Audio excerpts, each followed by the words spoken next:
So I guess that every one of you are waiting for the reconstruction video of my 6.09 second solve. Well, I'm glad to say, here it is. Alright, so here's how your cube should look once it's scrambled. And the scramble will be in description. Make sure you hold green front, white top. So here I noticed that yellow cross was an extremely easy cross. I also noticed that this would be my first pair and this pair would not be affected by the cross moves that I do. So just taking advantage of that, and because I hate B moves during cross and also I hate regrips, I decided to keep the cross in front of me, and then I did a D and I did an R. Now you notice that once I do that I had to realign and then rotate, which I did not want because rotation do add up some milliseconds to your solve. So what I did was a D, I just did a D, which was quite obvious, and then as I did the R prime, I kind of rotated the cube. So like once I did the R prime, my cube was also the cross was put on bottom, which was excellent because I really had to cut off the as much as time as possible because the solve was quite easy. Then I just realigned the cross, and as I said, this pair would not be affected by my cross moves and this would be my first pair. I know that even when I insert my first pair, this will still be over here and it will not affect anything. So I went ahead, inserted it like the standard 3 move case, and because I know that it was just 3 move case, this would not be affected, and I also could focus on this just in case it would be affected because this is a 3 move case and my muscle memory can handle it very well. So I inserted that, and when I was inserting this, I also noticed this pair over here, which is quite obvious that even this would not be affected, since when we do the R prime, this comes out of the equation, and when we insert it and bring it back, the pair still remains over here.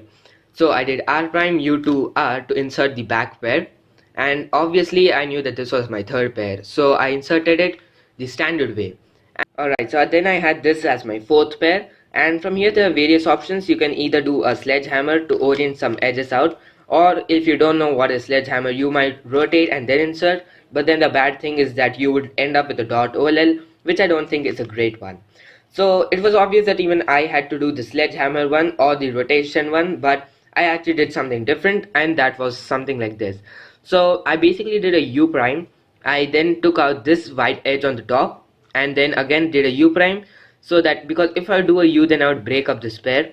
So I did a U prime again and inserted it, and from here an interesting thing is that I knew that if I would insert it this way, I would run up in that L case kind of OLL, but I did something different and I inserted it from I rotated and then inserted, and then I had the standard really easy fat anti-sewn, and I ended up with the easy J-perm.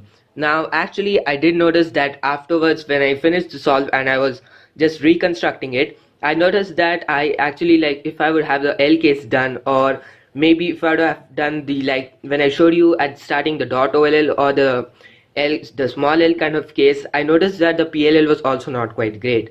So this decision which I made, doing a U prime and then inserting it, actually benefited me a lot. I don't have any idea on why I did that U prime. It was all of a sudden, so I'd say that this all was kind of mixed with luck. So yeah, that's really great. So as you saw that the reconstruction of the solve was quite easy. It was a really smooth F12. My F12 finished in probably 3 point something seconds. I don't remember the exact decimal value. And then the OLL PLL was also quite great. So I basically say that the edge influence that I actually kind of did, I bought up a white edge on the top and then just moved on with my fourth pair, actually benefited me because once as I said, once you actually if you would have got the dot OLL or the small L case, or even after you bought up the white edge and then did the sledgehammer, you would run into the big L kind of case. All the ones did not have a great PLL. They ended up with a a G perm or something like that. So yeah, the decision that I made, I actually don't regret over it. In fact, I'm quite proud to say that I did a great decision now over there.